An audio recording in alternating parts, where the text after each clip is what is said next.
Muy buenos días tengan todas y todos ustedes, qué bueno que están con nosotros. En este momento daremos inicio a nuestra sesión. Les suplicamos tomar sus lugares y poner en silencio sus celulares, por favor. Informamos a nuestra audiencia que este evento será cubierto, transmitido y grabado por los medios oficiales de la Facultad de Medicina, entre los que se incluyen la Gaceta de nuestra facultad, así como las plataformas de redes sociales y streaming oficiales, tales como Facebook, Instagram y YouTube, tanto de la facultad en general como de sus diversas áreas, licenciaturas, divisiones, secretarías o departamentos. En caso de que alguna persona no desee ser fotografiada o videograbada, le solicitamos amablemente que se acerque con los organizadores y lo informe. Agradecemos su comprensión y colaboración. Señoras y señores, la Facultad de Medicina y el Seminario sobre Medicina y Salud de la UNAM les damos la más cordial bienvenida a su sexta sesión de este año 2025, que corresponde al tema La salud mental y las adicciones, el ejercicio de la Comisión Nacional de Salud Mental y Adicciones. Nos acompañan en este evento el maestro Francisco José Gutiérrez Rodríguez, Comisionado Nacional de Salud Mental y Adicciones.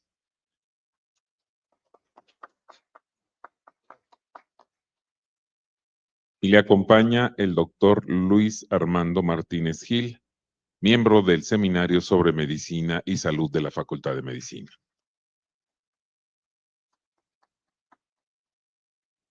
Gracias por acompañarnos a quienes se encuentran con nosotros en este auditorio, doctor Fernando Carranza, de la Facultad de Medicina, y a quienes nos acompañan en redes sociales.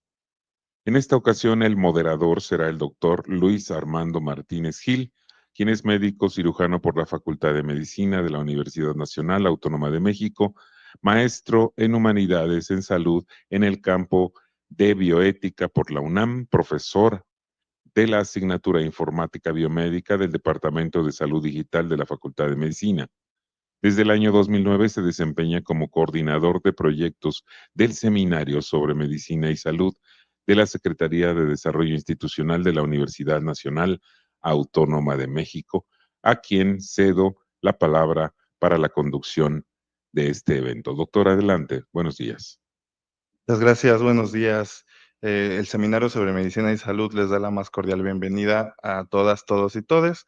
Gracias por acompañarnos el día de hoy, a quienes están aquí en el auditorio Fernando Carranza y también a quienes nos acompañan a través de las redes sociales de la Facultad de Medicina. Muchas gracias por su asistencia y los invitamos también a que conforme vaya avanzando la sesión, si tienen alguna pregunta, algún comentario, vamos a abrir un espacio al final.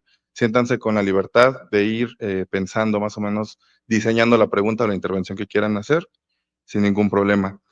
Pues para la sesión del día de hoy tenemos un invitado de lujo, el maestro Francisco José Gutiérrez Rodríguez, comisionado nacional de salud mental y adicciones, ya amigo de la facultad, ya ha estado varias veces con nosotros, y me voy a permitir leer una muy breve semblanza curricular. El maestro Francisco Gutiérrez Rodríguez es licenciado en psicología, especialista en perfilación psicológica criminal por el Instituto de Estudios Superiores de Ciudad Juárez, Chihuahua. Es maestro en ciencias de la salud por la Universidad de Guadalajara y maestro en criminología, criminalística e investigación criminal por el Instituto Superior de Ciencias de Ciudad Juárez en Chihuahua. Cuenta con un doctorado honoris causa por la Academia Mexicana de Peritos Forenses y un doctorado honoris causa por la Federación Internacional de Criminología y Ciencias Forenses. Actualmente se encuentra cursando el doctorado en psicopatología forense con perspectiva de neurocriminología. Fue director fundador del Centro de Intervención en Crisis del Gobierno del Estado de Jalisco y del Centro de Evaluación e Investigación Psicológica de la Universidad de Guadalajara. Asimismo, es profesor investigador titular B de tiempo completo del Departamento de Psicología Básica del Centro Universitario de Ciencias de la Salud de la Universidad de Guadalajara y, como hemos mencionado, es actualmente el Comisionado Nacional de Salud Mental y Adicciones. Así que, pues sin más preámbulo, maestro Gutiérrez, les cedo la palabra. Muchas gracias por estar aquí el día de hoy. Muchas gracias, muy buenos días a todos, a todas y a todes. Agradezco la invitación que me han hecho para poder participar en este seminario para poderles transmitir o poderles informar las acciones que la Comisión Nacional de Salud Mental ha empezado a implementar y dado continuidad del ejercicio anterior. Voy a dividir mi presentación en dos partes. La primera respecto a los programas con los que estamos trabajando y en la segunda parte voy a hacer énfasis en el perfil epidemiológico de las adicciones en México y las acciones que se están realizando para tal fin. Desde la modificación de la Ley General de Salud en el 2022, se marca una transición del modelo asilar tradicional que se tenía en salud mental a un modelo más social comunitario, a un modelo donde el internamiento no puede ser involuntario, a donde incluso aquellas personas que eran consideradas como inimputables, ahora se les concede el derecho de poder participar en sus juicios respecto a diversas causas, ¿no? En este modelo también surge en esta transición en el 2023, particularmente en el mes de mayo, se genera un decreto presidencial para fusionar tres organismos. Uno de ellos, que fue bastante conocido, es el CONADIC, que era la Comisión Nacional para la Prevención de Adicciones. El segundo organismo era el SAP, el Sistema de Atención Psiquiátrica, y el tercer organismo era el Secretariado Técnico de Salud Mental. Ahora es la CONASAMA o la Comisión Nacional de Salud Mental, donde la política es mejorar la salud mental de la población, tratando de generar líneas de trabajo para diferentes poblaciones que antes se llamaba vulnerables, ahora se llaman prioritarias, que puede ser el caso de niños, niñas, adolescentes, de mujeres, de pueblos originarios, de personas con discapacidad física, y que la Organización Mundial de la Salud también ha manejado una situación de la discapacidad psicosocial. ¿A qué se refiere este concepto de discapacidad psicosocial? Equipara las barreras que tiene una persona con diversas condiciones de salud mental para poder insertarse en el ámbito familiar, en el ámbito laboral, en el ámbito escolar, y que se tiene que trabajar el enfoque de recuperación psicosocial, donde no es suficiente que una persona sea dada de alta, es decir, que deje de experimentar en cierta magnitud los signos o síntomas que le aquejan, sino que además se tendrá que dar el seguimiento para poder valorar su reinserción. Este decreto establece 3 acuerdos: la necesidad de promover un modelo de salud comunitaria que reemplace al modelo de hospitales psiquiátricos. Debo de destacar que luego se genera alguna información que es totalmente falsa, donde se habla de que van a desaparecer los hospitales psiquiátricos. Y no es que vayan a desaparecer, sino que tienen que transformarse. ¿Qué sucede en muchos de los hospitales psiquiátricos en el país? Uno, que los recursos humanos, técnicos, materiales, financieros no son suficientes. Dos, la condición de las familias donde alojan al usuario y nunca más se vuelven a ocupar de él, ¿sí?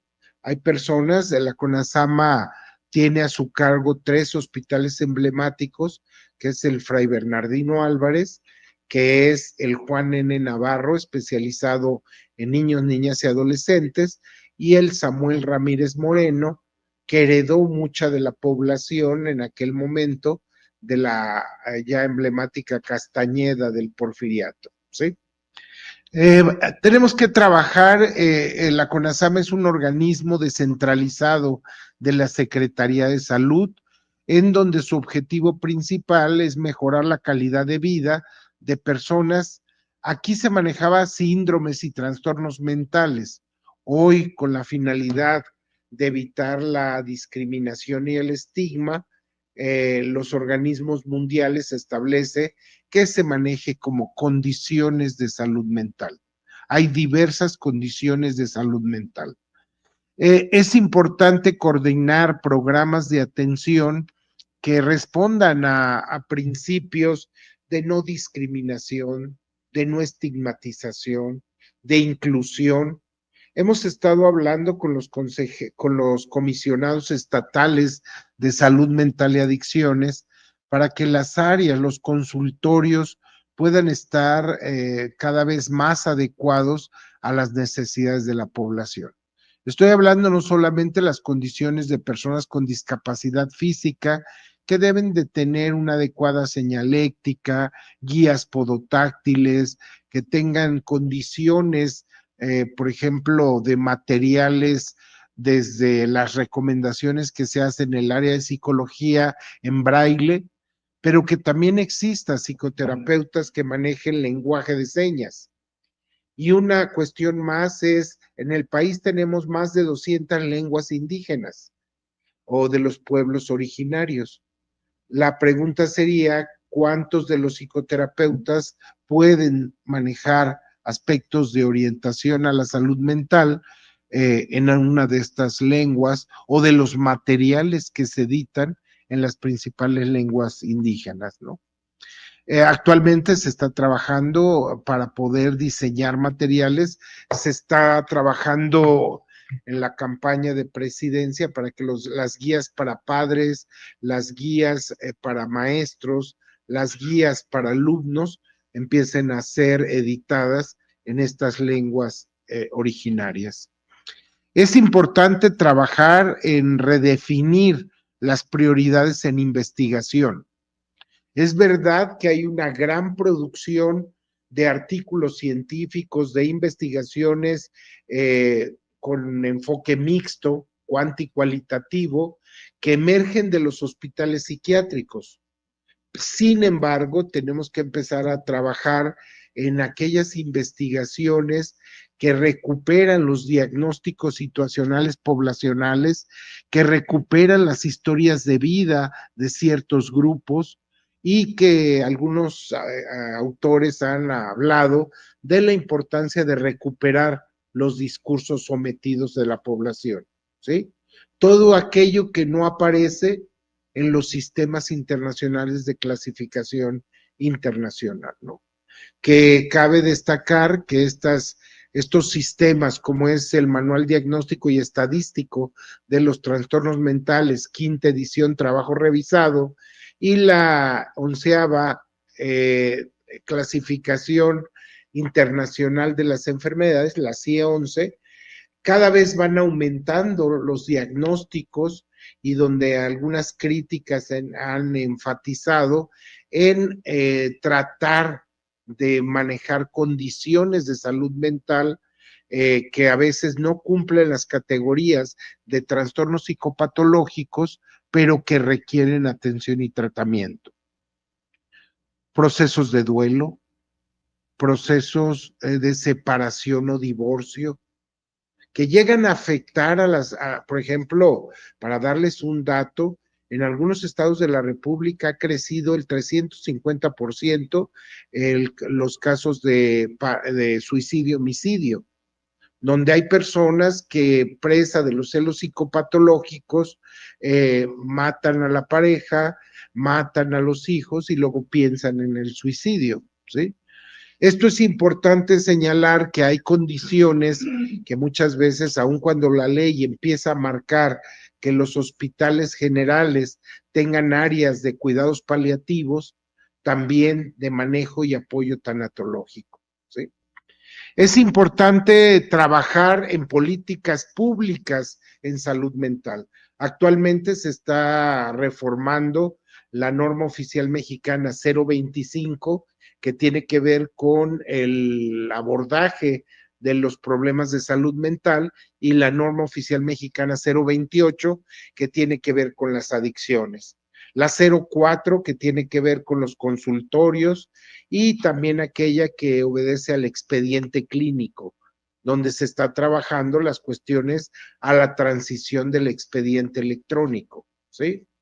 Estamos tratando de conciliar las plataformas donde se captura todo lo que los servicios del sector salud están realizando, que antes era el CISECA, ahora será el CISESMA, porque es de salud mental y adicciones, y el SIMBA, donde va a tratar de armonizarse para hacer un solo sistema de captura.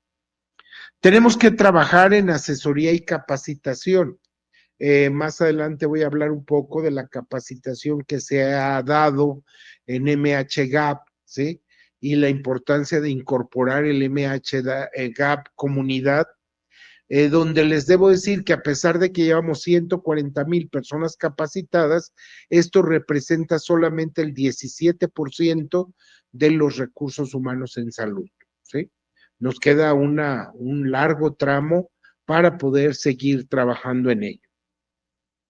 Debemos de partir que la salud mental es considerada por la Organización Mundial de la Salud como un estado de bienestar donde se caracteriza por desarrollar el potencial de cada persona, poder afrontar las tensiones de la vida cotidiana, trabajar de forma productiva y aportación a la comunidad, ¿sí? El tener un proyecto de vida, que han sido cuestionados algunos de estos elementos respecto a ser productivo o qué tipo de aportación, ¿sí? Porque entonces, si no se dimensionan estas situaciones, puede parecer un enfoque pragmático de la salud mental. Es importante que en los modelos o en los trabajos psicoterapéuticos se fomente la autonomía, la competencia, el poder trabajar en esta comunicación intergeneracional, porque en algunos casos sí hemos coincidido con la doctora Carmen García, directora del Instituto Nacional de Geriatría, que los adultos o las personas mayores a veces experimentan el síndrome de invisibilidad, pareciera que no se ven, o mientras en otras culturas son ampliamente reconocidos, lo cierto es que este concepto a veces de productividad puede llevarlos a tener un estigma. Tenemos que trabajar con rutas que nos lleven hacia modelos comunitarios. Creo que se han sentado ya las bases normativas. Ahora nos toca, nosotros ingresamos a mediados del año pasado, donde hemos tenido que hacer una reestructuración administrativa porque solamente se unieron los 3 organismos. Entonces teníamos funciones triplicadas, ¿sí? Por ejemplo, había 3 administradores y una estructura orgánica que solamente se pegaron las de estas estructuras. Estamos haciendo una reestructuración, tratando de rescatar muchos de los programas que han sido prioritarios, con un énfasis en conformar brigadas comunitarias.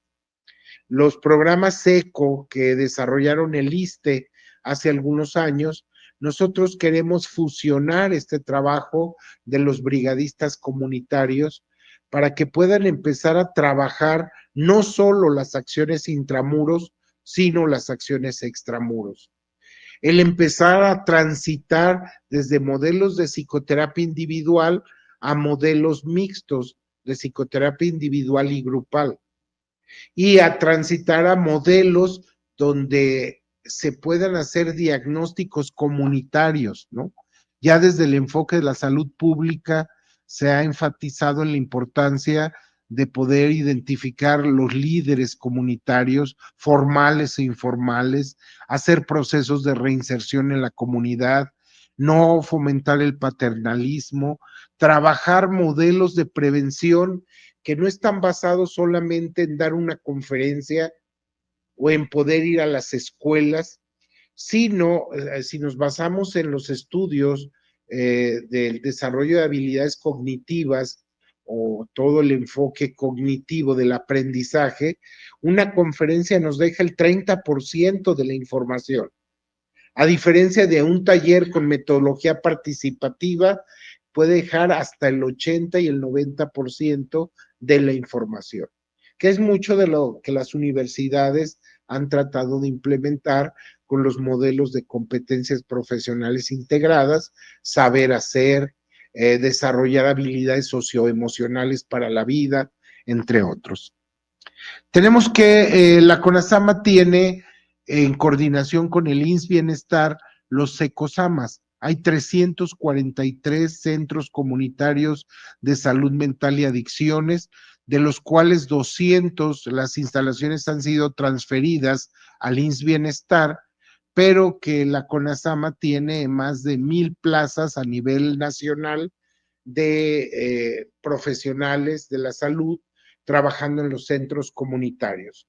La CONASAMA tiene una estructura donde tenemos 3,600 trabajadores que están repartidos en los estados, pero también en los centros, en las unidades que hoy se llaman unidades integrales de atención a la salud mental, en Iztapalapa, en San Jerónimo, en el caso de los 3 hospitales psiquiátricos, ¿sí?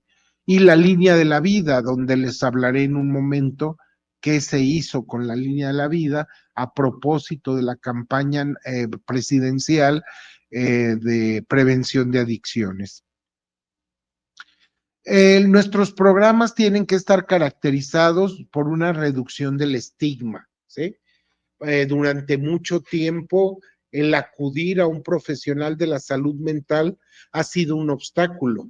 Hay personas que pueden tardar hasta 5 y 10 años en acudir a un profesional de la salud mental en casos de depresión, hasta que ya se presenta la ideación o la tentativa suicida. 2/3 partes de los suicidios consumados en Jalisco, por ejemplo, habían acudido, lo habían intentado de 1 a 3 veces previamente. Esto hablaba que no hubo una detección oportuna y un seguimiento de estas señales de riesgo suicida. Identificar de manera oportuna los riesgos, la no discriminación, el respeto a los derechos humanos.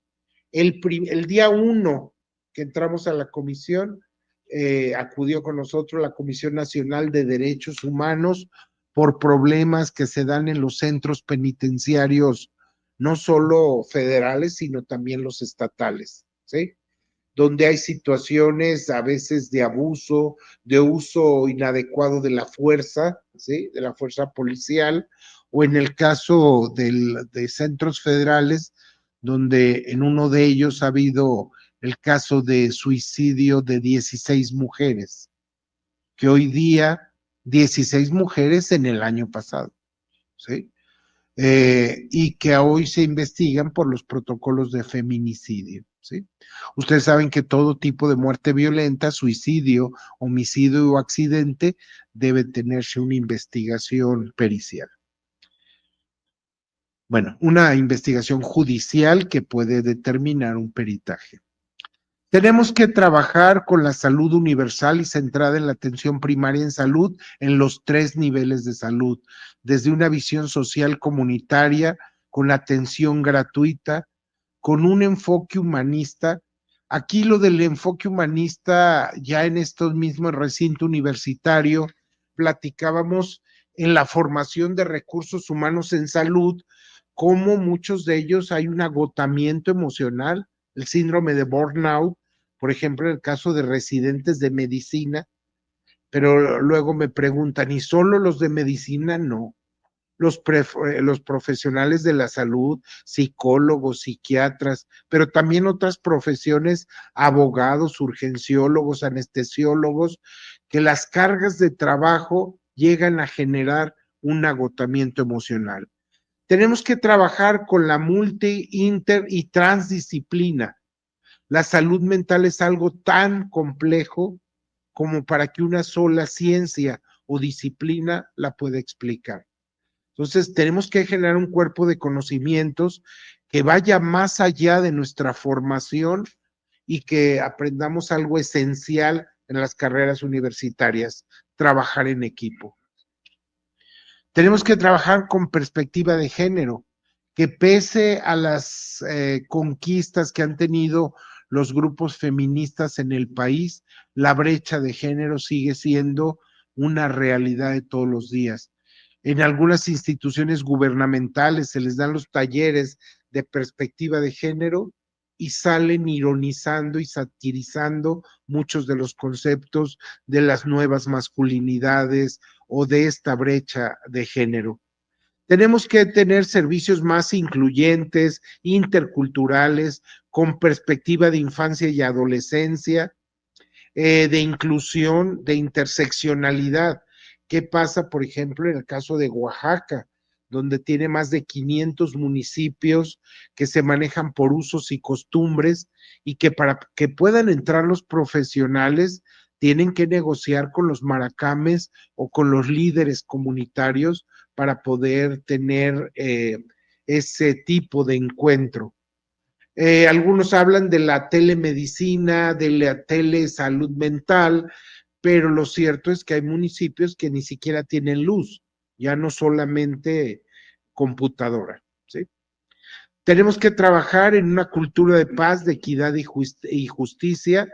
Hoy día tenemos que trabajar en la mediación no violenta de conflictos, la importancia de mediadores certificados para problemas de violencia intrafamiliar, violencia de género, los divorcios que se vuelven contenciosos y que muchas veces toman a los hijos como escudos en estos juicios. Las poblaciones, bueno, niños, niñas y adolescentes, mujeres, personas mayores, parejas y familias, personas con discapacidad. Al hablar de parejas y familias, hoy tenemos una realidad totalmente diferente de la familia tradicional que se daba en un modelo heteropatriarcal y donde ahora tenemos diferentes tipos de familias, monoparentales o personas que incluso han decidido ser poliamorosos, o tenemos las llamadas parejas DINC. ¿Qué son las parejas DINC? Doble ingreso, no hijos, ¿sí? Son parejas que no se casan, cada quien vive en su casa, en su apartamento, que vacacionan juntos, que deciden tener su propio apartamento, pero que tienen vidas independientes. Hay otros, los poliamorosos, y han ido evolucionando a una cantidad impresionante, ya no solo de las parejas free o de las parejas libres o que establecen acuerdos, sino más allá incluso del intercambio de pareja. Personas con discapacidad, migrantes, ya les voy a hablar de la cifra de personas que potencialmente pueden ser migrantes, más de 5 millones de personas que pueden ser deportadas de los Estados Unidos y que actualmente se tienen 9 albergues en la frontera norte y se está pensando en 6 más en la frontera sur. Ya hablaré de qué condiciones y cómo se vincula con el fenómeno de las adicciones. Personas de los pueblos originarios, entre otros. En el primer nivel de atención se tenían 341, hoy son 343 secosamas, 140,000 personas han sido capacitadas en los centros de salud en la estrategia MHGAP, la línea de la vida, que es una línea que cuando nosotros llegamos estaba cumpliendo 25 años la línea de la vida, con 64 operadores, 14 en Acapulco y 50 en Ciudad de México. La mala noticia es que durante más de 10 años no había habido algún tipo de actualización, de modernización de la línea y tenía un porcentaje de conectividad del 30%. Esto es, de cada 10 llamadas que se recibían, solo 3 eran contestadas. Y no por falta de voluntad de los operadores, sino trabajaba más bien como una línea casera para todo el país. Hoy les voy a informar qué cambios ha tenido y qué tipo justamente de llamadas se tienen. ¿Me ayuda, maestra, con la maestra Marta Catalina Pérez González? Ella es nuestra directora de normatividad y directora de la línea de la vida, ¿sí? Estos centros de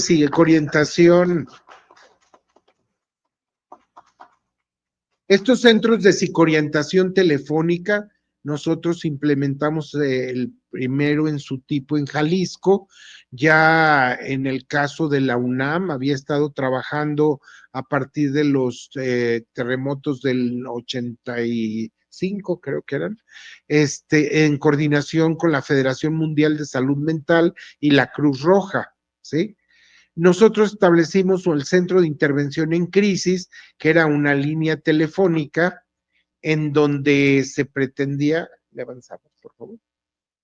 En la línea telefónica se pretende dar la psicoorientación telefónica, la intervención en crisis de primer nivel, que es manejar la contención emocional en tanto que recibe ayuda especializada.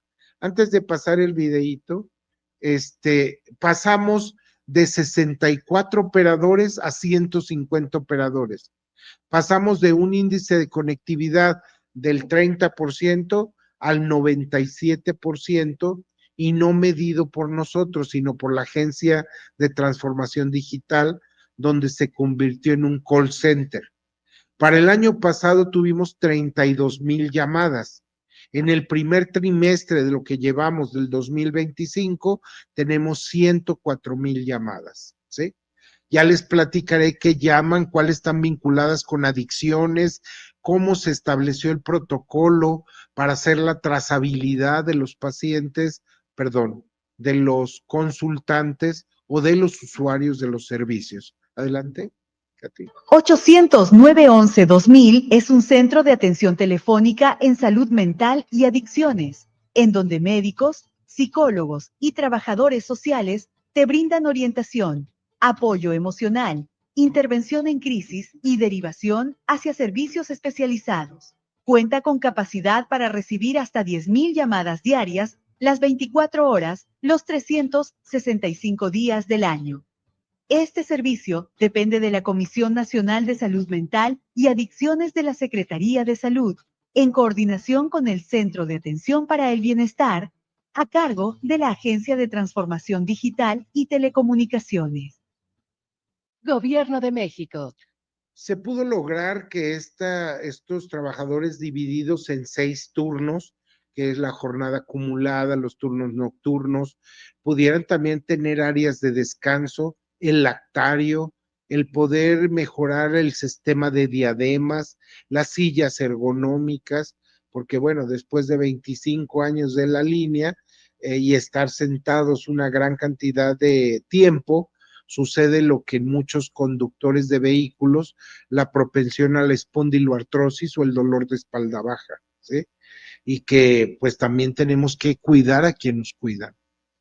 En el caso de la línea de la vida, esto del 7 de enero al 31 de mayo se tenían 102,559 llamadas, de las cuales el 25.2% son en solicitud o demanda de servicios por adicciones, algunos solamente por información. ¿Quién llama más? El 70% de las llamadas son mujeres, y no es porque son las que experimenten más crisis, sino que reportan las crisis de los hermanos, de los maridos, de los hijos, y son las que se atreven a solicitar el servicio. A pesar de que la campaña presidencial, el fentanilo te mata, aléjate de las drogas, elige ser feliz, va encaminada hacia la prevención del consumo del fentanilo. Lo cierto es que un problema grave en nuestro país, que es la segunda fase de esta campaña presidencial, son las metanfetaminas. Todos sabemos que hay ciertas presiones del gobierno de los Estados Unidos para poder manejar lo del fentanilo, que sí se ha encontrado actualmente incluso a adulterados algunas drogas, en el caso de la marihuana, que era también algo muy remoto, ya se tiene cierta adición de fentanilo. Se han encontrado picaderos en el norte del país donde están pues los grupos de personas que están consumiendo el fentanilo, ¿no? Pero queremos trabajar junto con el grupo de presidencia y las demás instituciones que colaboran, una campaña un tanto diferente en metanfetaminas, ¿sí? Porque, bueno, las opiniones han sido el no criminalizar al adicto, no generar más estigma, el trabajar no solamente con las personas que ya tienen el consumo problemático, sino también con la población abierta. La siguiente fase de la campaña, pues están buscando eslogan, todavía no se tiene definido uno, pero algunas propuestas han sido, hay de metas a metas, ¿sí? Hay metas en la vida y metanfetaminas, ¿sí? Otras sustancias, alcohol, marihuana, cocaína, tabaco, inhalables. Las llamadas recibidas por entidad federativa son encabezadas por Ciudad de México, Estado de México, Jalisco, Puebla y Nuevo León. Las de menor incidencia, Campeche, Baja California Sur y Colima, ¿sí? Debo señalar que las llamadas van aumentando de lunes a domingo y se duplican las llamadas cuando es fin de semana y fin de quincena, que hay mayor consumo de alcohol, feria de épocas del año, como es diciembre, enero, mayo y junio, que no es depresión estacional, sino que hacia el fin de año ocurren cuestiones de tener mayor dinero, mayor consumo de alcohol, los duelos se recrudecen, o en fechas como Día del Padre, Día de la Madre, que también se recrudecen algunos de estos duelos. Estamos tratando de implementar una red de servicios de psicoorientación telefónica en el país. Los que están en color naranja son estados que ya tienen líneas enlazadas al 911 y los que están en color rojo, tinto, tienen número directo. Y estos estados, que casi es alrededor de un 60-70% de los estados, ya hemos estado hablando, llevo 16 estados visitando en el país para trabajar 3 programas principales: prevención de adicciones, la campaña de Dale color a tu vida, prevención del suicidio y la atención de emergencias en salud mental a través de estos servicios de psicoorientación telefónica. Tenemos que tener, bueno, ciertas características. Hay llamadas que tienen que ver con complicaciones legales, la violencia intrafamiliar. Estamos trabajando con la Secretaría de las Mujeres para poder derivar a todas estas personas que llaman por violencia de género o por violencia intrafamiliar. Los principales problemáticas referidas a ansiedad, depresión, adicciones, ideación o tentativa suicida. Tenemos que tener esta trazabilidad. Llevamos 22 reuniones de octubre del año pasado a la fecha con IMSS, IMSS Bienestar, ISSSTE, Pemex, Sedena, CEMAR, para poder trabajar cuál es la capacidad instalada que se tiene de atención desde camas sensibles para urgencias en salud mental. El capacitar en el uso del código 100 para cuestiones de ideación o tentativa suicida. Lamentablemente en muchos servicios todavía se tiene una discriminación a aquellas personas que acuden, por ideación o tentativa suicida. En algunos servicios de salud hay la inyección americana, que es agua bidestilada, en donde la idea es que al cliente frecuente se le ponga esta inyección, que no pasa nada, pero que es sumamente dolorosa, ¿sí? Y bueno, sabemos que hay sobrenombres como PHs que tienen que ver con la histeria, ¿sí? Un término que ya incluso está en desuso. Bueno, aquí están algunos de lo que se ha estado trabajando. Hay 34 hospitales psiquiátricos en México, con un total de 1,263 personas asiladas en condiciones a veces de una inadecuada infraestructura. Si visitamos los hospitales, necesitamos mejorar las condiciones de estos hospitales. Bueno, se tiene que hacer toda esta trazabilidad.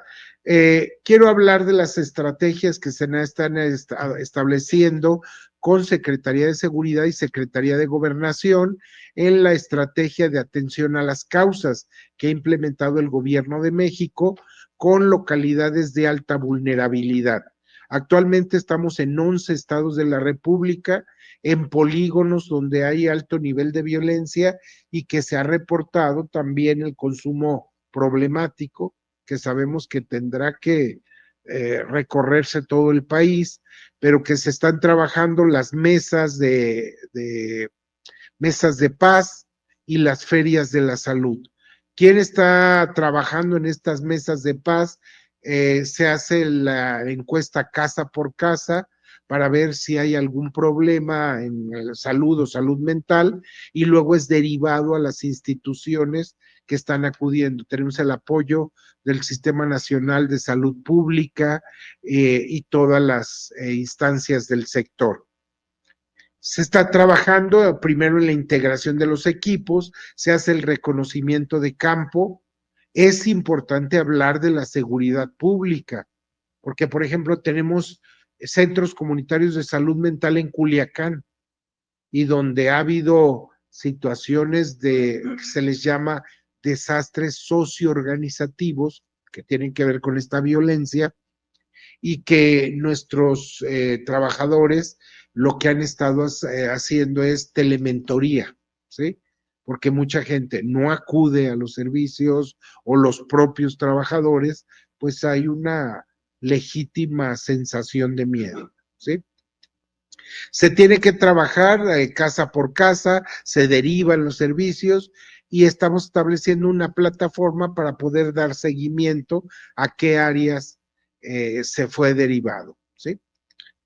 La estrategia de atención de las causas de 5 estados se lleva en materia de salud mental, ha habido 29,950 personas que han reportado problemas de ellos o de sus familiares en materia de salud mental. Estas son las ferias que se establecen en el norte del país, donde se está recorriendo estados como Guanajuato, en el sureste mexicano, Colima, que era un estado pacífico, ahora con la lucha por los territorios de las organizaciones delictivas, se ha convertido en una zona de bastante tensión. La campaña de prevención del suicidio, que también tenemos que hablar, un estudio de 2,933 autopsias de personas con muerte violenta, suicidios, homicidios y accidentes, de cada 100, 33 había alcoholemia positiva. Un estudio realizado por el doctor Héctor Gallardo Rincón, de la Unidad de Epidemiología Clínica del Hospital Civil Fray Antonio Alcalde. Y hasta el 52% alcohol o algún tipo de sustancia psicoactiva. Esta es la tendencia del suicidio en México, donde tenemos para el 2024, ahí hay un error, 9,072 casos de suicidio, y donde el grupo importante a trabajar, no porque los demás no lo sean, pero está siendo jóvenes de 15 a 24 años de edad.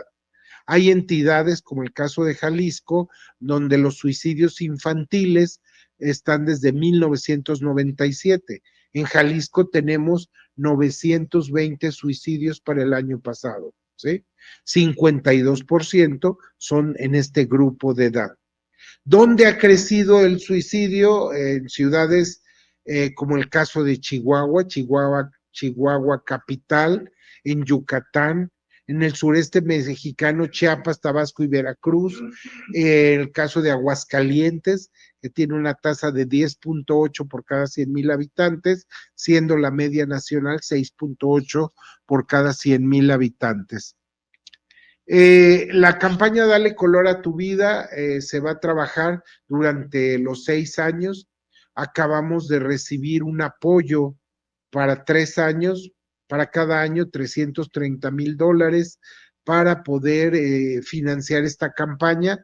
Estamos buscando tocar puertas en UNICEF para hacer la tercera fase que vaya encaminada no solo al suicidio, sino conductas autolesivas y conductas autodestructivas en niños, niñas y adolescentes. La segunda fase de la campaña, bueno, la primera era Dale Color a tu Vida. La segunda es ¿cómo le doy color a mi vida? Y que tiene que ver con habilidades de autocuidado. Tenemos que señalar que debemos de cambiar las discursivas, ¿sí?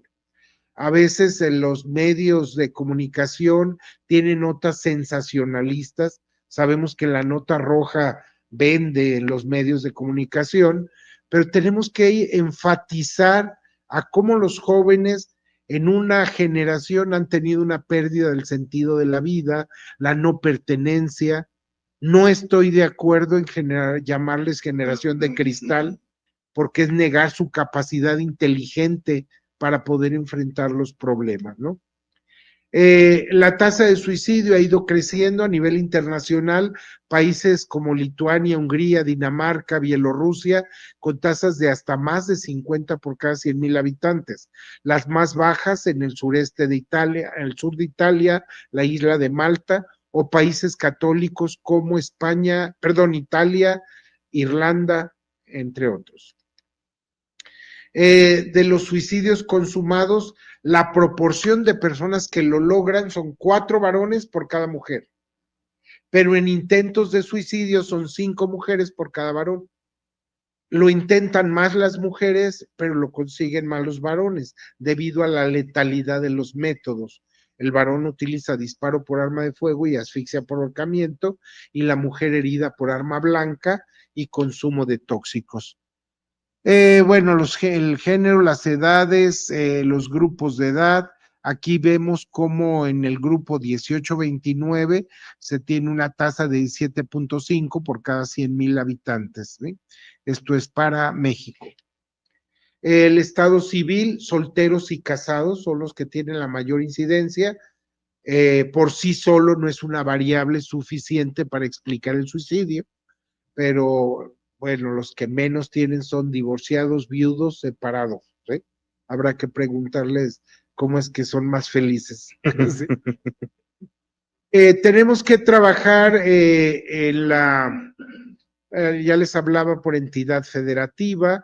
Aquí está la tendencia desde el 2018 al 23, en la primera columna, las ciudades con mayor tasa de suicidios: Chihuahua, Yucatán, Campeche y Aguascalientes, ¿sí?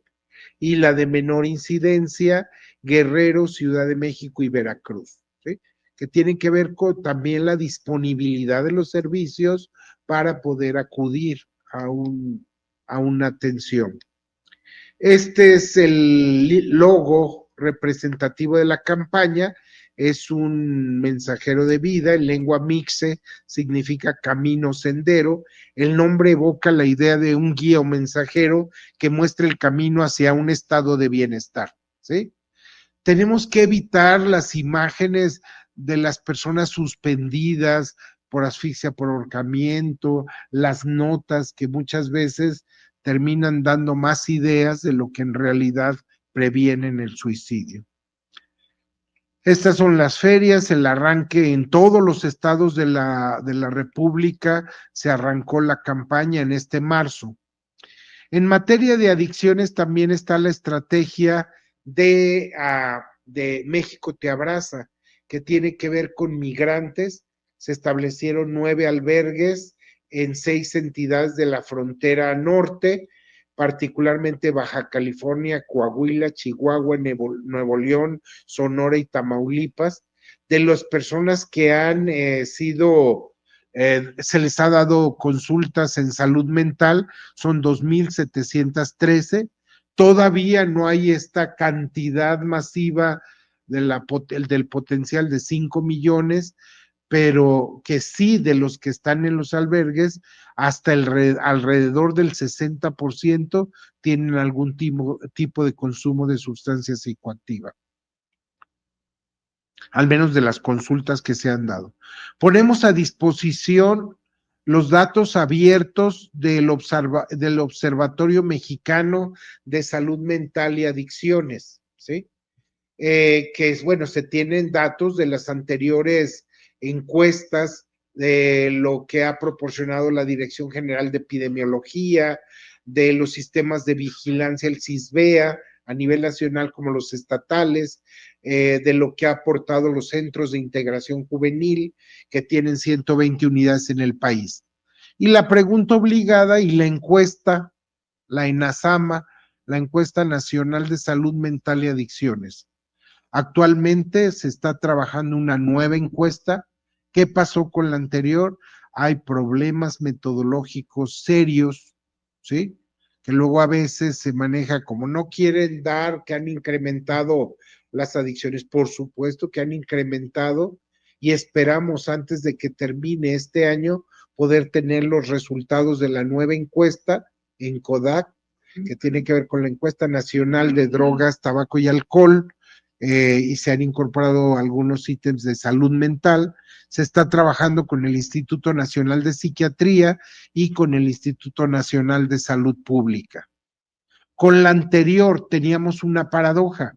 La paradoja es, si la publico, hay datos que no son reales.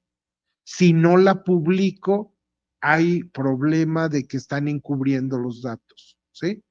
Lo cierto es que la razón de no publicarla obedece más a cuestiones de demandas de algunos organismos de la sociedad civil, ¿sí? Como México Unido contra la Delincuencia, ¿sí? Esperamos, ya se dio la capacitación marzo y abril de todas las personas que van a hacer la encuesta, ya se está trabajando en campo, los resultados preliminares los esperamos en el mes de agosto, y sí o sí se tiene que terminar en este año, que fue el compromiso que yo establecí con el juzgado que demandó la encuesta anterior, ¿sí? Bueno, en políticas públicas tenemos que trabajar algunas adecuaciones a cuestiones como la tortura en México, a la cuestión de los tratos crueles, humanos y degradantes en el sistema penitenciario, o incluso a veces por parte de las organizaciones delictivas. Tenemos que trabajar con políticas públicas encaminadas a servicios más inclusivos, a hacer esta transición de la que estamos hablando, ¿no? Esta es la campaña El Fentanilo Te Mata, donde a través de las redes sociales de CONASAMA ha habido 409,452 impactadas solo por la CONASAMA. La SEP imprimió 10 millones de folletos para padres, 10 millones para alumnos y 10 millones para maestros. Hay un micrositio que se llama Línea de la Vida, .gov.mx, donde hay materiales que cualquier persona puede bajar, incluso son editables para que cualquier institución pueda trabajar los manuales de prevención. Hoy día las redes sociales es una estrategia que sirve para algo más que chatear, ¿sí? Y hay una crítica al uso del celular a veces en el grupo de jóvenes, pero tenemos que cambiar el chip, o sea, en el sentido de en un celular está ya hoy día la vida personal del sujeto, se entera de las noticias en tiempo real, sabe qué están haciendo sus amigos, intercambian fotos, hay bajan tareas, consultan la inteligencia artificial, ¿sí?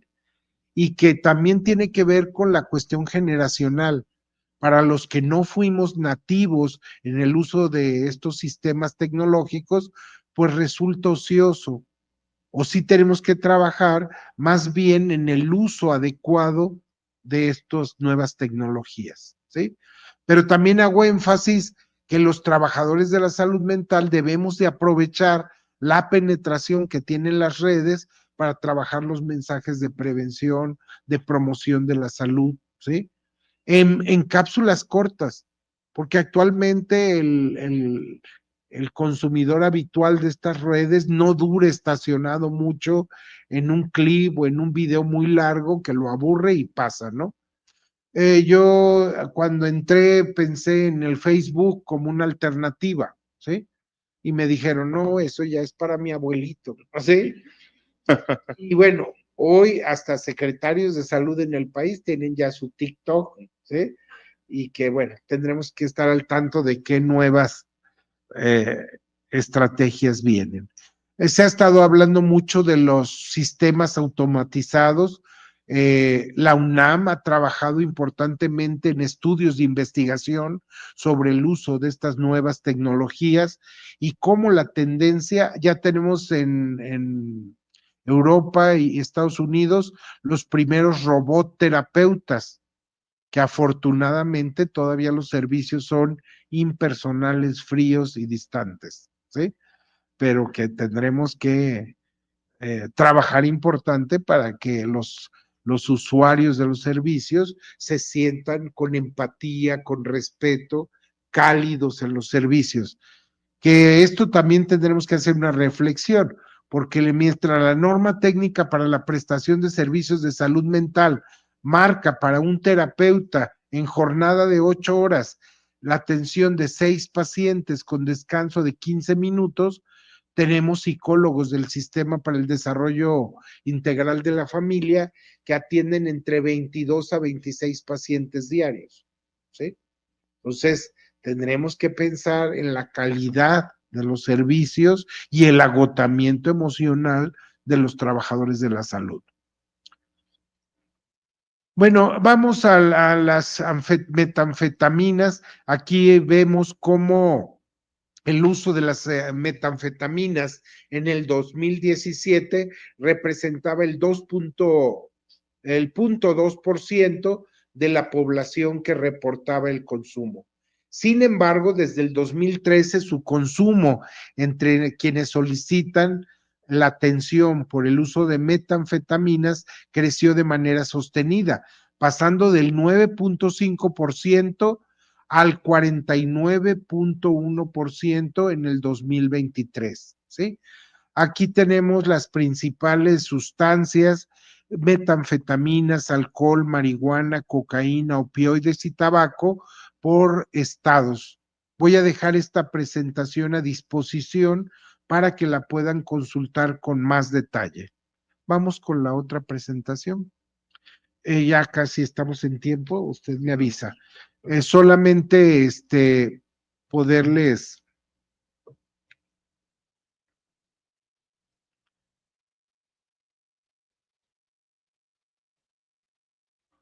Esta ya, o es la... No, la otra presentación. Oh, sí, creo que sí es. A ver, déjenle adelante. Aquí está, sí. En la encuesta nacional de consumo de drogas, tabaco y alcohol, la ENCODAD, el consumo último en el último año de drogas ilegales se incrementó en un 90% y estuvo explicado principalmente por el aumento del consumo de la marihuana. Y hay un error, disculpen la falta de ortografía. Fue la droga ilegal con incrementos significativos del 2011 al 2016. 4.3 indicó en la población de 10 a 19 años, indicó que alguna vez en la vida ha usado drogas, siendo la marihuana la más usada. Sabemos que las drogas de primer contacto, pues sigue siendo el caso de la nicotina, el caso del alcohol, el cannabis o marihuana, y bueno, que a partir del abaratamiento de la cocaína, se requiere hasta 300 kilos de hoja de coca para generar 1 kilo de cocaína pura. Pero entonces ese kilo lo transforman en 10 o 12 kilos a partir de adulterarla. lidocaína, manitol, en algunos casos vitamina, ¿sí? Pero puede llegar hasta tener vidrio molido para que en la primera esnifación haya sangrado y crean que es cocaína pura, ¿sí? Entonces, el abaratamiento de la cocaína, en el caso de las grapas o de las michas, que costaban 350 pesos, en algunos estados bajaron hasta 150 pesos. Pero ahora hay un salto importante a las metanfetaminas. La anfetamina pura era una sustancia que era indicada en el tratamiento médico para perder el apetito, para personas que querían bajar de peso. Sin embargo, empezó a generar dependencia física, psicológica, se empezó a combinar en los laboratorios con otro tipo de sustancias, a refinarlas, ¿sí? A remover impurezas, supuestamente, y se agregaron otros componentes y ahora tenemos las metanfetaminas. La de mayor uso en el país, bueno, tenemos el cristal, ¿sí? En la población adulta de 20 años y más, bueno, aquí el 67.6% de población adolescente dijo tener conocimiento del uso del fentanilo. En población adulta, 16.5% señaló haber usado alguna vez algún tipo de droga.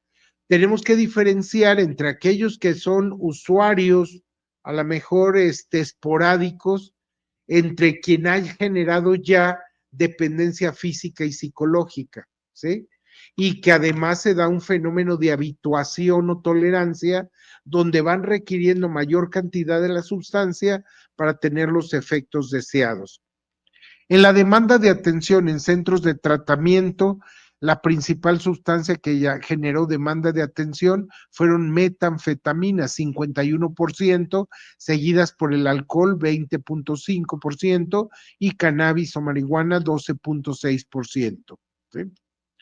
Para hombres y mujeres, la principal sustancia por la que se demandó atención fueron metanfetaminas. Destaca el caso de ellas una mayor demanda de consumo de alcohol y de cannabis. Es decir, podemos tener también consumidores poliusuarios de sustancias. En los centros de tratamiento, en las 27 entidades, la demanda fueron metanfetaminas y cannabis en Tamaulipas y Campeche. Aquí los puntitos en color verde son las metanfetaminas, en color tinto el alcohol, en color dorado la cannabis, en color gris la cocaína y en color tinto los opioides. ¿Sí? Se está discutiendo, ya si bien hubo la legalización de la marihuana, actualmente se va a reabrir una discusión sobre la cuestión del uso recreativo de la marihuana. Están los CREUS o los 400, los grupos de consumidores que se juntan, sí. El 420. 420. Que son consumidores y que hay un cuestionamiento si eso era el uso recreativo o no, ¿sí? Se va a reabrir en el Senado esta discusión, incluso ya hay algunos actores de México Unido contra la Delincuencia que están solicitando que la CONASAMA participe en estos foros de discusión. Pero también hay otras iniciativas de la legalización de los opiáceos, ¿sí? Entonces se tiene que trabajar en ver cuáles son los riesgos, las ventanas de oportunidad en nuestro país, qué condiciones tiene el país, ¿no? En salud mental, aproximadamente 1 de cada 8 personas en el mundo puede tener alguna condición de salud mental. Las tasas de depresión y ansiedad siguen siendo las más elevadas. Antes del COVID, decían, es que ya regresamos a la normalidad. Perdón, pero nunca nos fuimos en la normalidad, ¿sí? Más bien el COVID acrecentó indicadores de ansiedad, ansiedad generalizada, fobia social. En el caso de los trastornos del estado de ánimo, aumentaron episodios depresivos, bipolares, lo que antes se llamaba distimia y hoy se llama trastorno depresivo persistente, o en el caso de la depresión mayor, donde hay ideación o tentativa suicida. Para ansiedad y depresión también se ha documentado que se están utilizando, perdón, diversos tipos de sustancias para combatir los efectos de ansiedad o depresión. En la población, de acuerdo al ENSAUD, que realiza el Instituto Nacional de Salud Pública, 14.9, ya tengo dislexia, de la población adulta presentó sintomatología depresiva moderada o severa. La prevalencia más elevada fue en mujeres, 18.7 contra 10.8 en varones, ¿no? Aquí están las condiciones de salud mental. En 2024 se atendieron 454,579 personas, 308,565 mujeres y solo 146,014 hombres, entre trastornos o condiciones, ansiedad, depresión. En el caso de los niños, ustedes saben que los nuevos sistemas de clasificación los manejan como espectros, ¿sí? Como el caso del espectro autista, el espectro de la esquizofrenia, ¿sí? Que ya no, antes eran capítulos exclusivos para niños, niñas y adolescentes, o trastornos de la infancia, la niñez y la adolescencia, y que ahora se ha ampliado el espectro, ¿no? También por la intensidad de los síntomas. En el caso de los grupos infanto-juvenil, el trastorno de déficit de atención con hiperactividad, que también tenemos que ver si hay un sobrediagnóstico, porque había niños inquietos, parlanchines, que andaban corriendo por todos lados, inmediatamente TDAH, ¿sí? Y como consecuencia Ritalin, ¿sí? Y en el caso ahora del sobrediagnóstico en personas adultas, hay carta de presentación de jóvenes que dicen, tengo TLP, trastorno límite de la personalidad. He dado 37 años docencia y decían, profe, tengo TLP. ¿Y quién te lo diagnosticó? No, pues ya revisé todos los criterios y sí los tengo. A ver, vamos viendo, ¿tienes esto? No, ¿tienes esto? No. No tienes un diagnóstico. Bueno, pues es que yo así me siento. ¿Sí? Mucho cuidado de los diagnósticos por internet, ¿sí? Trastornos psicóticos en su variedad. Se ha creado una comisión, se ha reactivado una comisión intersecretarial para el abordaje del autismo, ¿sí? Hay una demanda de San Luis Potosí hacia el IMSS Bienestar en la cuestión de que no recibía atención por autismo. Y entonces ahora se ha elevado a una política pública para que existan programas de tratamiento. Me quedan 2 minutos. Trastornos bipolares y los trastornos cognitivos, antes llamadas demencias, ¿sí? Las condiciones por las que mayor se demandó atención fue ansiedad en primer término, 53.7%, y trastornos del estado de ánimo, 24.8%. Entre las principales condiciones atendidas, tanto en hombres como mujeres, destacan los grupos de edad 30-49, seguido del de 20-29. ¿Sí?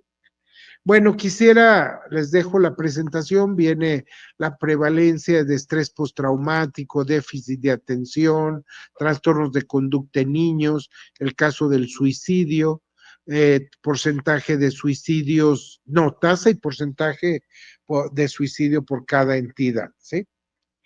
Creo que es muy importante, la salud mental es algo bastante complejo.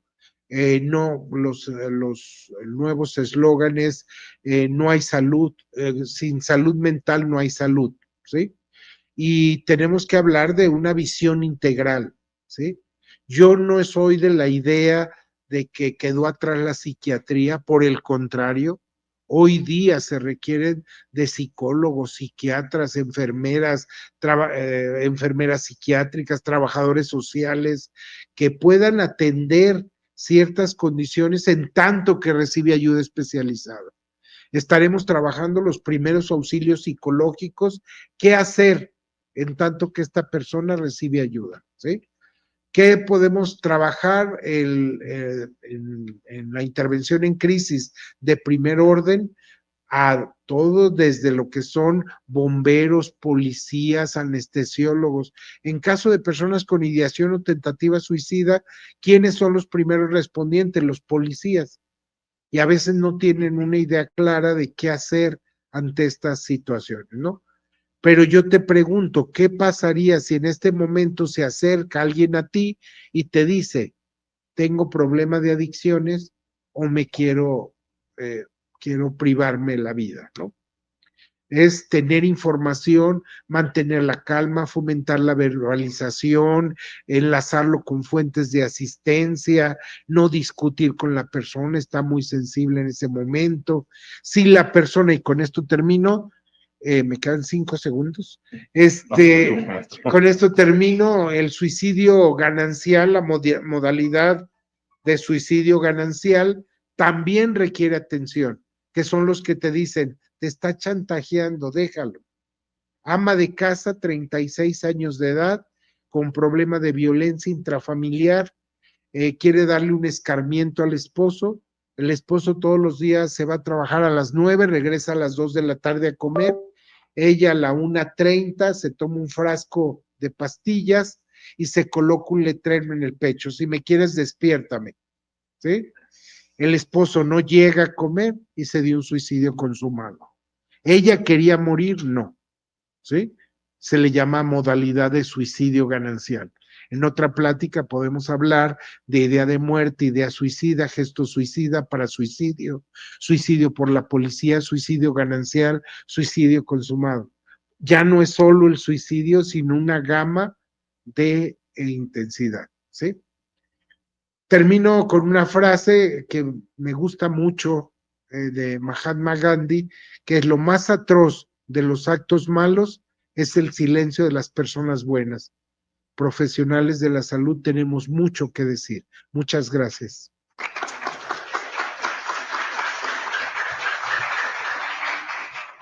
Muchas gracias, maestro Gutiérrez. Y bueno, me da gusto porque ya quedó entonces la invitación para otra plática posterior de una vez. No, y bueno, rápidamente, no quiero yo tomar tampoco mucho tiempo, pero sí quisiera rescatar algunos puntos que me parecen importantes. Y bueno, creo que el eje principal es cambiar la perspectiva, ¿no? Que de las personas que están sufriendo este tipo de situaciones. ¿Por qué? Porque el estigma todavía persiste mucho y no nada más para el personal de salud, sino cualquier persona que esté involucrada en el trato con estas personas. Normalmente lo primero que pensamos es justamente o tener una idea errónea de lo que está pasando a esa persona. Ahora también sí es muy frecuente que es muy fácil criticar, por ejemplo, las estrategias gubernamentales, las ideas que se están tomando desde los campos académicos, pero aquí también, antes de hacer esta crítica, yo más bien los invitaría justamente a esta reflexión, a pensar nosotros como sociedad qué hacemos, porque muchas veces somos los primeros que cuando vemos una persona sufriendo ese tipo de situaciones, ya sea por adicciones, ya sea por salud mental, muchas veces les damos la espalda, pasamos de largo, no los tomamos en cuenta, o justamente esta conducta de decir, no, es que a mí se me hace que es chantaje, o no lo vemos desde esta perspectiva, ¿no? Por ejemplo, nosotros lo vemos en las escuelas, en los trabajos, cuando una persona llega con muletas, llega con una silla de ruedas, cualquier cosa, tenemos alguna consideración, decimos, no, que va a sufrir un accidente. Pero si esa persona nos dice, tengo depresión, tengo ansiedad, no, seguramente está inventando o está exagerando. Entonces, creo que antes de hacer esta crítica a lo que se está haciendo, creo que hay que reflexionar nosotros mismos cómo percibimos a estas personas. Y algo que me parece muy interesante es justamente la cuestión generacional. Yo comparto mucho esto de este concepto erróneo que se ha puesto de moda de la generación de cristal.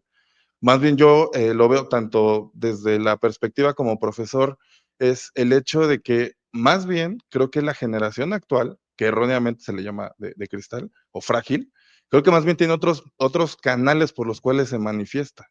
Y es muy diferente el darlo a conocer o el externarlo que el quedarse callado como lo hacían las generaciones anteriores.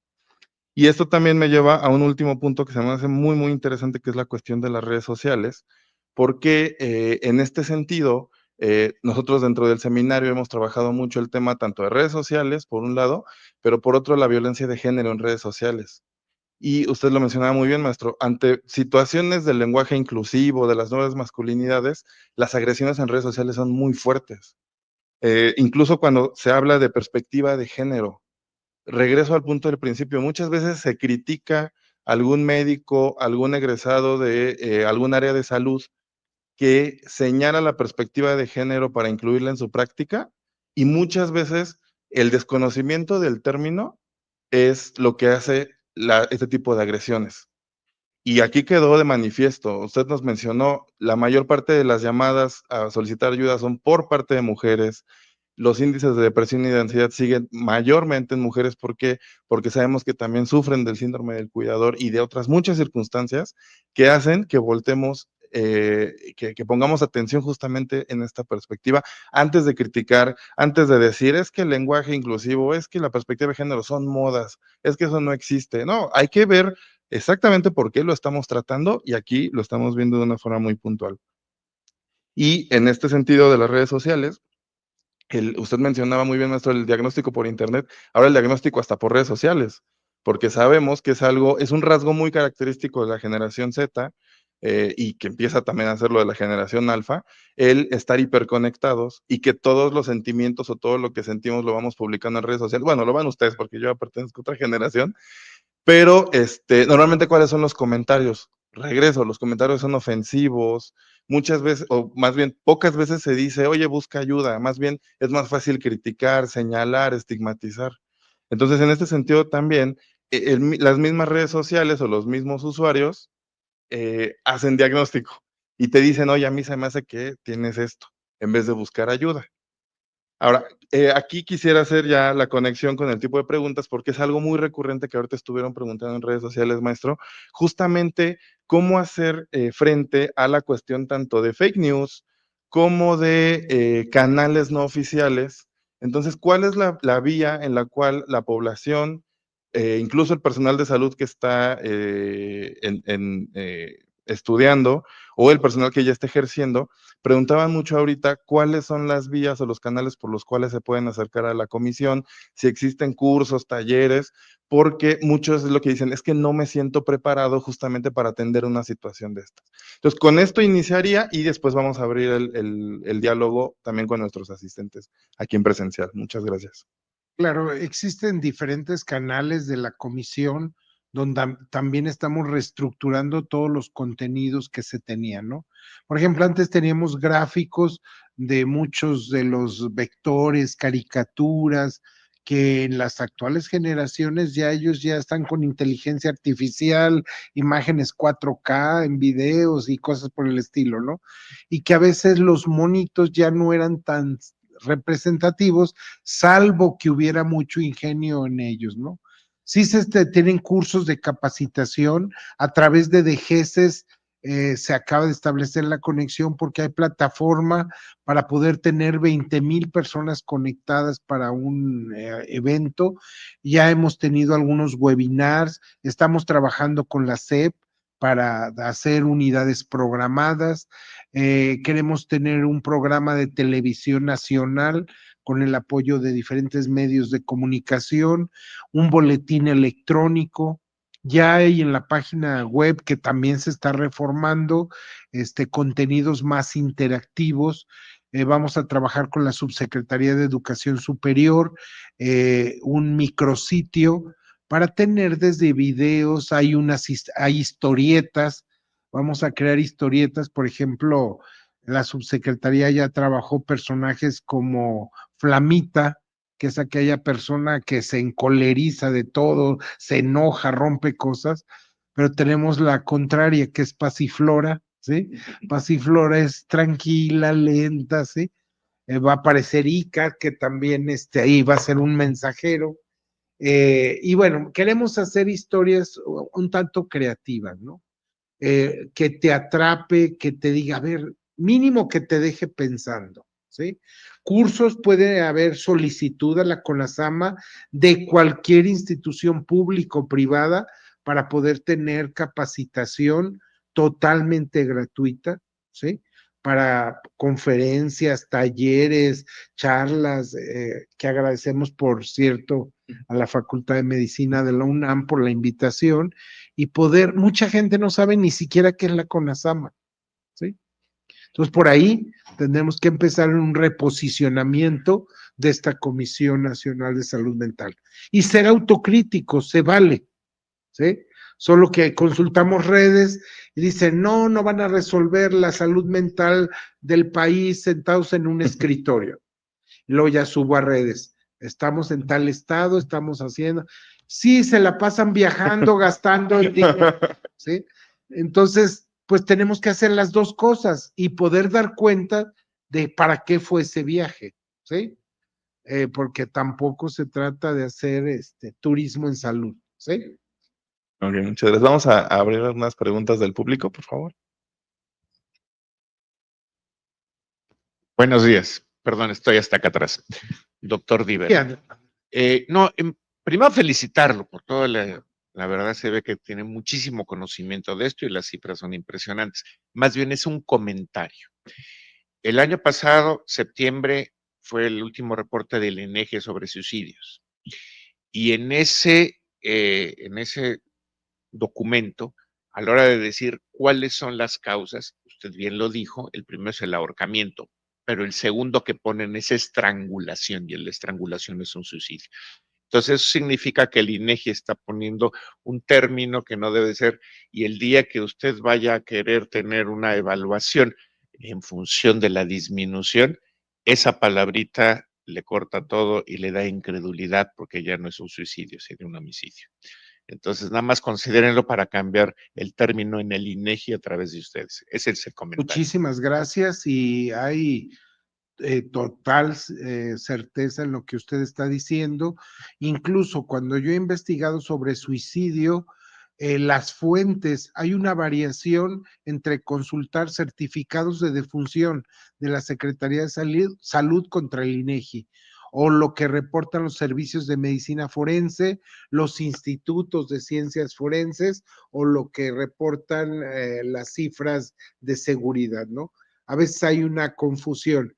Y otro elemento importante que genera confusión, cómo está esa tendencia, es, por ejemplo, si se tuvo 9,000 suicidios el año pasado, en el registro del año pasado, en el registro de muerte violenta, hay 5,000 no especificados, que no se sabe, muertes dudosas, ¿sí? O certificados de defunción mal llenados, que dicen paro cardíaco. Pues sí, todo el que se muere tiene paro cardíaco, ¿no? Pero ¿cuál es la causa básica de muerte? Eso es diferente, ¿sí? Entonces, sí, muchísimas gracias por el comentario, y hay también un subregistro importante de los casos, ¿sí?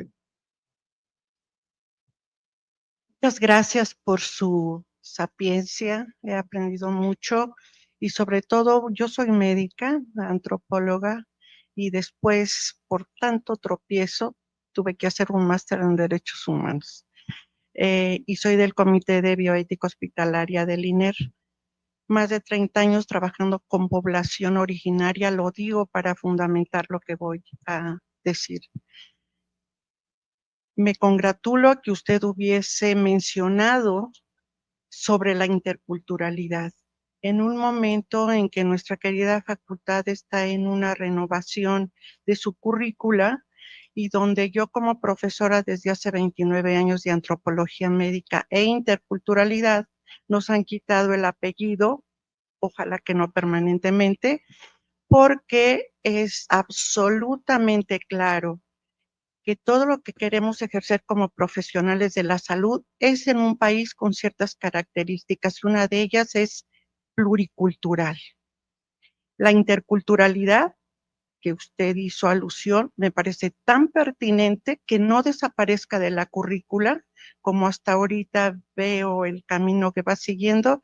Ya nos quedamos en ser solo antropología de la salud, y esta especificidad da cuenta de tener la conciencia y las herramientas para enfrentar a un país diverso, sea para cardiología, sea para salud mental, para cualquier aspecto del trabajo en salud. Tengo más de 30 años de trabajar con población de pueblos originarios y específicamente desde hace 30 en el estado de Chiapas, donde el suicidio en jóvenes, como usted lo señaló, va en aumento. Y una característica es en aquellos jóvenes que no pertenecen a un colectivo donde puedan dar cuenta de esta vida comunitaria, que es una característica de los pueblos originarios y qué bueno que ustedes la consideran. Y además bajo el influjo de una violencia de todo tipo, estructural, de enfrentamiento, y el hecho de hacer un subrayado de los 30 años es porque estoy allí ya de manera casi permanente cuando el calendario de la facultad me lo permite, en las comunidades formando promotores indígenas de salud, donde nuestros pasantes en servicio social o ya no se quieren ir, pero que también habría que entender la situación de violencia que significa pues una amenaza a su vida, ¿no? Soy ahora médica nada más y nada menos desde la masacre de Acteal. He vivido en esa comunidad y todo lo que usted dijo lo vi aparte de sus imágenes en lo que he vivido con esta comunidad, no en un shock postraumático agudo, crónico, donde ellos saben muy bien que la mejor medicina es la justicia. De ahí que subrayo que dentro de la interculturalidad había que ver que muchas de las terapias es justicia social. Muchas gracias. Gracias. Totalmente de acuerdo y tenemos que trabajar en reconocer esa diversidad. En el caso del suicidio, aun cuando hay actitudes que fueron comunes hace siglos en torno al suicidio, todavía hay situaciones, por ejemplo, en la India, donde la mujer tenía que prenderse fuego en la pira funeraria del esposo y que nada tonta, las viudas hindúes están tramitando el divorcio post-mortem, ¿sí? Esta situación de los cambios, pero que cómo prevalece, y creo que las aportaciones de la antropología es para todas las áreas. Yo tuve la fortuna en la maestría de salud pública tener antropología en salud y da una dimensión totalmente diferente porque es reconocer los usos, los costumbres, mi propia formación, cómo percibo. Y me da mucho gusto que aquí haya jóvenes porque, por ejemplo, si en estos promotores culturales, pues nos vamos, yo difícilmente llego a la Sierra Tarahumara, caminando horas, ¿no? Pero ustedes sí tienen vitalidad, entusiasmo, ustedes, incluso al contrario, se desesperan de no hacer algo que consideren que esté siendo productivo. Y pues felicidades por esta actitud. Esperamos mucho en esta formación desde esta perspectiva bioética y antropológica. Gracias. Buenos días. Soy Ulises Jiménez, trabajo en la Clínica de Sueño de la Facultad de Medicina y también formo parte del seminario sobre medicina y salud. Primero que nada, lo quiero felicitar por esta excelente charla. Reconozco el esfuerzo que hizo para compartirnos su trabajo en poco tiempo y bueno, pues nos bombardeó con muchísima información. De todo eso, algo que me llamó mucho la atención son los datos de las causas o los porcentajes de causas de llamadas que tienen en la línea de la vida en relación al consumo de sustancias, sobre todo por el tema del 1% del tabaquismo respecto al consumo de otras sustancias. Y si uno ve los números así por encima, pues parecería que en México no se consume tabaco, cuando en realidad la situación es completamente distinta y bueno, pues los datos epidemiológicos de todas las comorbilidades que se ven en los hospitales, pues precisamente nos hablan de todo lo contrario. Y entonces me quedé pensando, bueno, ¿cuál es la causa de esta distribución de porcentajes de consumo de sustancias? Y a mí me parece que una muy importante, pues, es la concientización de la gente respecto a un problema de salud. Y ahí tenemos un tema bien importante. Es decir, cualquiera de nosotros puede consumir una sustancia y no estar consciente de que eso es un problema de salud. En la población joven, aquí entre nuestros estudiantes universitarios, el consumo de sustancias se considera algo pues, recreativo, social, sentido de pertenencia, es lo que nos permite tener amigos y realmente es muy difícil ver a un joven que esté siendo consciente de que tiene una adicción y bueno, las posteriores consecuencias que están relacionadas con eso. Entonces, más allá del tabaco, ahora el tema aquí es, pues no nada más en la comunidad universitaria, el consumo de CBD, que la gran disponibilidad, yo le pregunto a mis pacientes, ¿toma algo para dormir? Y la mayoría me dicen CBD. Y bueno, pues ¿cómo lo consigue? Pues la primera respuesta es plataforma, ¿no? Entonces estamos viendo que hasta las plataformas tienen esa posibilidad de comercializar con un producto aparentemente inocuo y la gente piensa que es normal, está bien, es sano, es natural. Y ahí creo que vale la pena trabajar mucho más en ese sentido, cómo concientizar a la gente para que sepa que no es algo sano, ¿no? Que es simple y sencillamente una enfermedad y que requiere atención profesional. Gracias por su presentación. Platicábamos con los Sí. vapeadores justamente. Sí.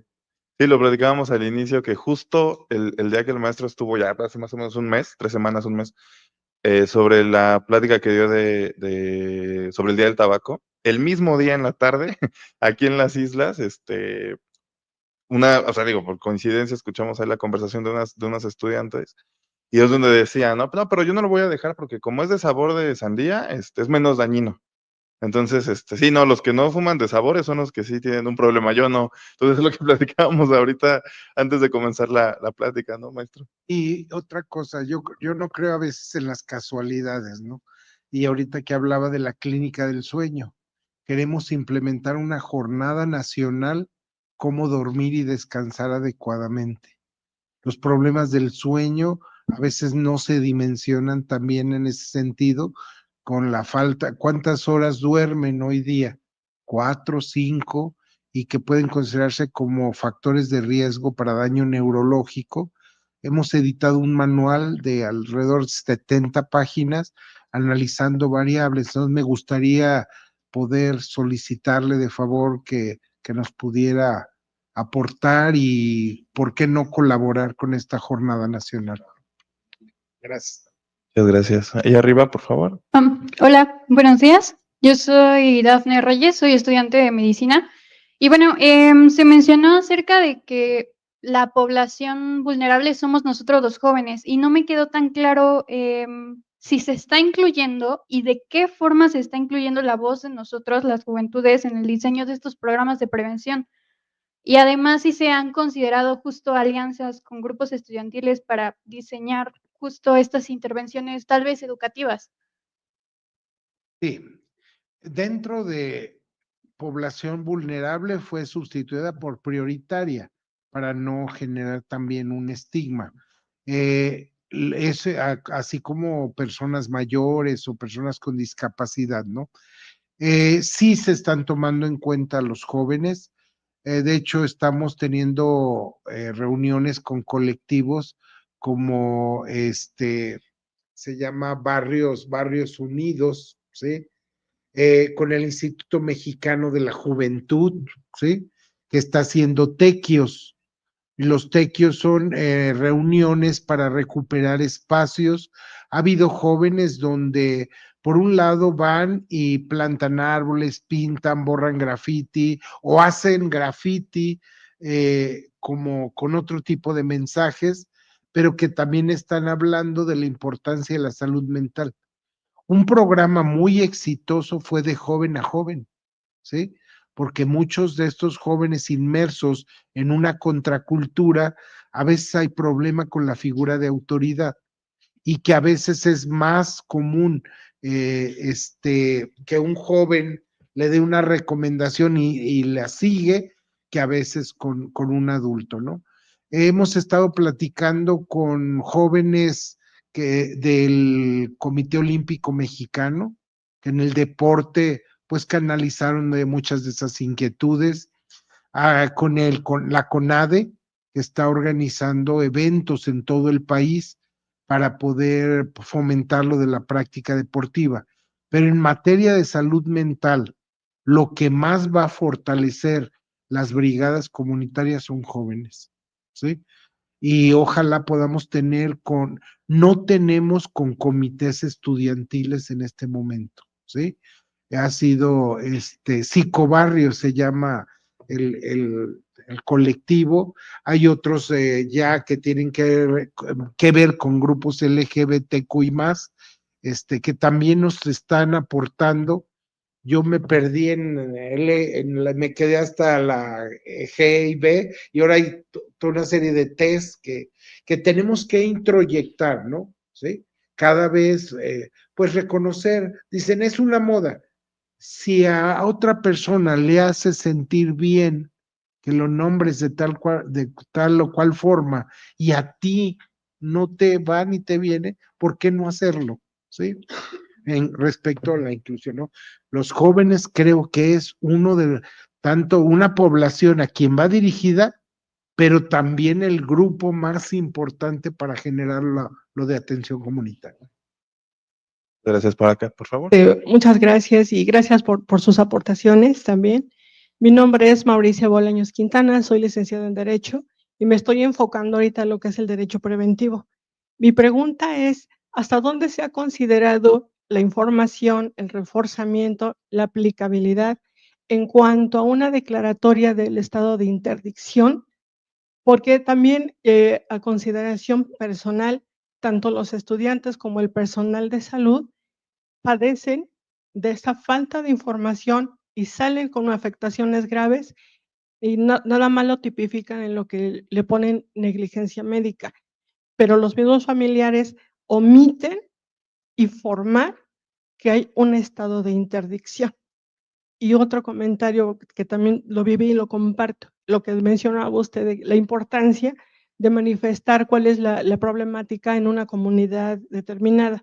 Yo tuve la experiencia, triste experiencia, de estar en un conversatorio en una escuela preparatoria, en donde me sorprendí que de un grupo de 45 alumnos, 22, 27 estaban en tentativa de suicidio, nadie se había dado cuenta, y lo que yo pude utilizar así como que de rápido fue establecer esa comunicación del lenguaje y logré al menos que hablaran y fueran detectados.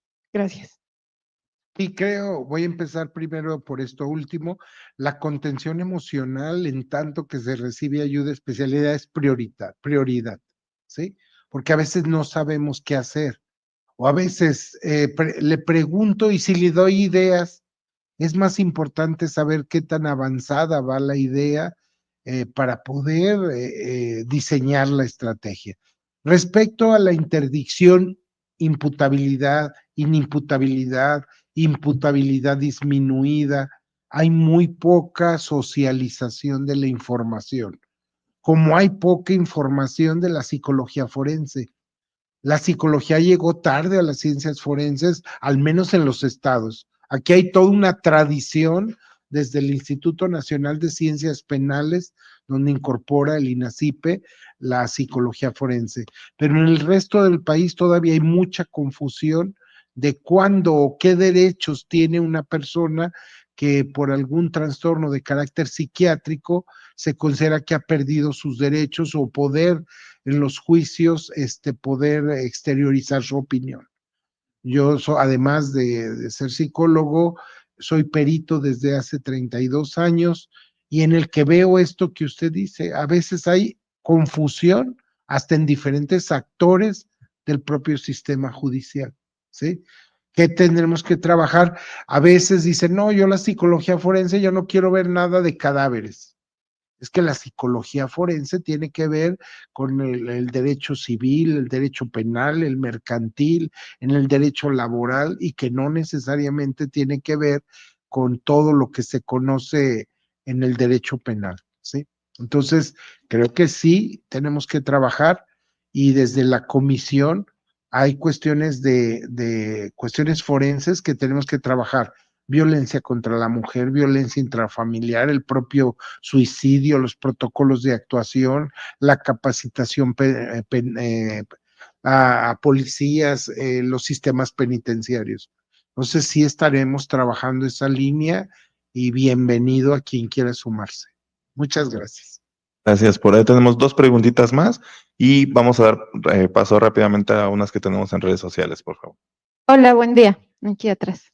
Leticia Flores, soy médico como parte del equipo también de aquí de la Facultad de Medicina, pero también en el servicio de urgencias del Instituto Salvador Subirán.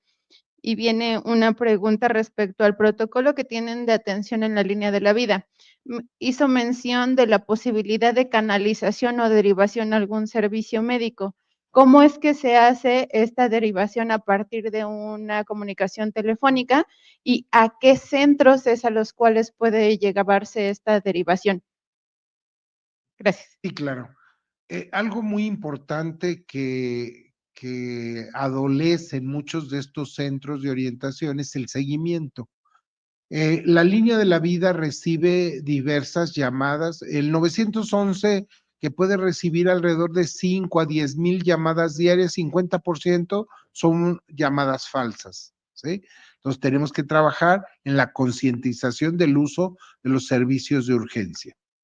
Cuando la línea de la vida recibe una llamada, ahora estamos trabajando las isocronas, donde puedan saber qué centro de salud le queda más cercano.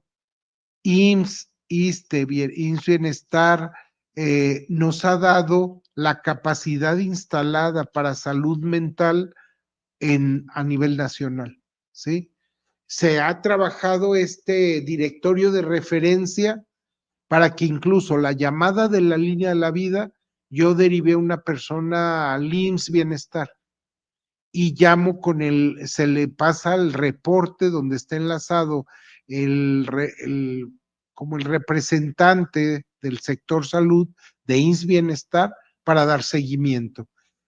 Tenemos reuniones quincenales en la mesa de presidencia donde nos están revisando las estadísticas de la línea de la vida para ver de los casos derivados, que no es la totalidad de llamadas.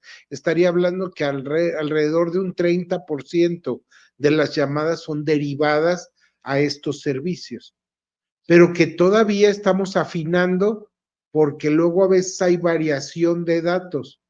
Ya lo derivé a tal, este es el teléfono, a ver qué le dijeron, ¿sí? Pero a veces los directorios ese teléfono ya no existe. Entonces tenemos que verificar, y nos han pedido justamente toda esa trazabilidad, y eligen casos al azar para ver si sí fue referido y atendido, ¿sí? Que es lo que todavía estamos trabajando. Ya al tener un call center, ahora ya al operador se le despliega en pantalla, ¿sí? Llama de Oaxaca, llama de Etla, de Juárez, en qué domicilio tiene, se captura y aparece el mapa de la zona. Esto es posible a través de los mapas computarizados de INEGI o los llamados AGEPS, áreas geoestadísticas básicas, y que se han podido mapear la zona, los centros de atención. Es un trabajo que se lleva desde enero de este año y se sigue trabajando, ¿sí? Sí, otra pregunta, por favor. Hola, buenos días. Me llamo Ariadna, soy médico pasante de medicina, estoy en el programa rotatorio de salud mental y justamente una de nuestras rotaciones es en los ecosamas, que son parte de la CONASAMA. Bueno, mi pregunta está más orientada a que nosotros estamos justamente en estos centros, pero muchas veces tenemos estas ideas o estas como maneras para llegar a hacer esta información a los jóvenes desde nuestro punto de vista, o informaciones más creativas o más actualizadas.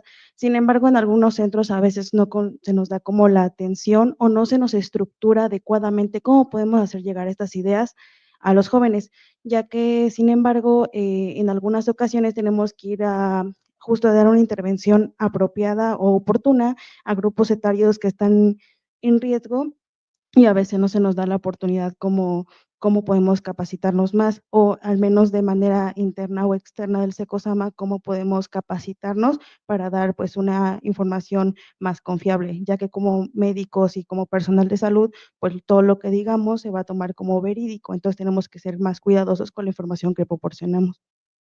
Si te acercas a la maestra Marta Catalina Pérez González, ella te va a dar el teléfono de la CONASAMA y la persona con quien te vas a dirigir es el doctor Ricardo Audifred. Él es nuestro director general de atención primaria en salud. De él dependen todos los ECOSAMAS. Y hay una serie de cursos que ya tiene la CONASAMA donde ustedes pueden elegir y pueden diseñar si lo quieren en línea o lo quieren presencial, ¿sí?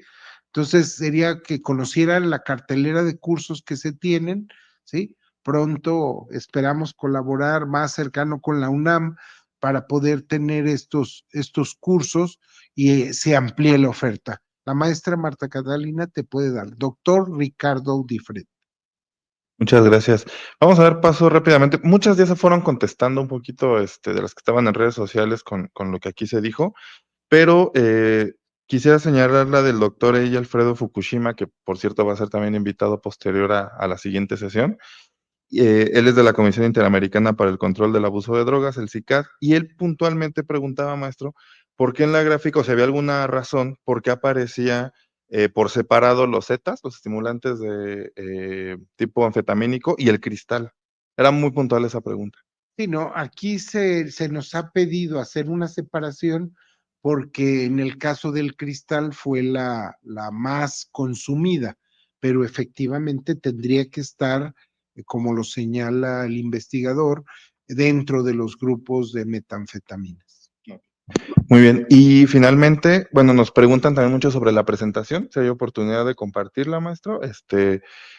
Ya sería, bueno, también nosotros la podemos compartir por las redes sociales de la Facultad de Medicina o la página del seminario. Con todo gusto se puede compartir con autorización del maestro. Entonces, bueno, con esta participación ya terminaríamos la sesión del día de hoy. Le agradecemos muchísimo al maestro Gutiérrez Rodríguez por la plática y por esta visión que nos dio. Creo que fue muy enriquecedor para todos.